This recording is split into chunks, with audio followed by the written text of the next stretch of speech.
Hello മുതലാളീസ്, cut off taught വഴി വന്നിട്ടുണ്ട്. ഇന്നത്തെ സ്പെഷ്യൽ തേങ്ങാ ചമ്മന്തിയാണ്. അപ്പോൾ നമുക്ക് നല്ല ഒരു തേങ്ങാ ചമ്മന്തി എങ്ങനെ ഉണ്ടാക്കാം എന്ന് നോക്കാം. അതിന് വേണ്ടിയിട്ട് തലവേദനയ്ക്ക് നല്ല ഒരു തല വേണം എന്ന് പറഞ്ഞതുപോലെ ഇതിനെ നല്ലൊരു തേങ്ങ എടുക്കുക, പൊട്ടിച്ച് നല്ല പരുവത്തിലാക്കിയെടുത്തതിന് ശേഷം അത് ഇങ്ങനെ ഉരുളപ്പൂ പരുവത്തിൽ ചിരവിയെടുക്കണം. ചിരവെന്ന് പറഞ്ഞാൽ നല്ല ആരോഗ്യമുള്ള കൈകൾ കൊണ്ടാണ് ചിരവുന്നത്. നോക്കണം കേട്ടോ, എന്താ അതിൽ ഉരുളപ്പൂ പരുവം. അതിന് ശേഷം നമ്മൾ ഇതിന് വേണ്ട ഇൻഗ്രീഡിയൻസാണ്. ഇൻഗ്രീഡിയൻസിൽ തേങ്ങ, ചെറിയ ഉള്ളി പാകത്തിന്, പിന്നെ വെളുത്തുള്ളി, പിന്നെ മുളക്, ഉപ്പ് എന്നിവ സമാസമം നിങ്ങളെ പാകത്തിനനുസരിച്ച് ചേർത്ത്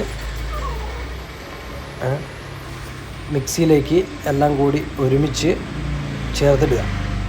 വെള്ളം ഒഴിക്കുക കേട്ടോ, വെള്ളം ഒഴിക്കാതെ മിക്സിയിൽ ചേർത്ത് രണ്ട് ഇത് പവനിട്ടിട്ട് അടിച്ചതിന് ശേഷം ഇതാ നിങ്ങളുടെ മുമ്പിലിരിക്കുന്നതാണ് സൂപ്പർ സ്പെഷ്യൽ തേങ്ങാ ചമ്മന്തി.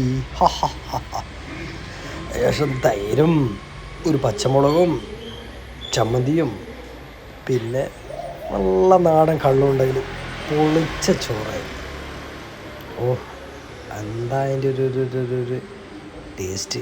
അതിൻ്റെ കൂടെ നമുക്ക് എന്തും കൂടി ചേർക്കാം, ഈ അച്ചാറ്, പിന്നെ നമ്മൾ പയറിൻ്റെ കറിയോ പയറിൻ്റെ തോരനോ അല്ലെങ്കിൽ പയറിൻ്റെ എന്തോ ആയാലും അത് ഒരു വെറൈറ്റി ഫുഡ് തന്നെയായിരിക്കും.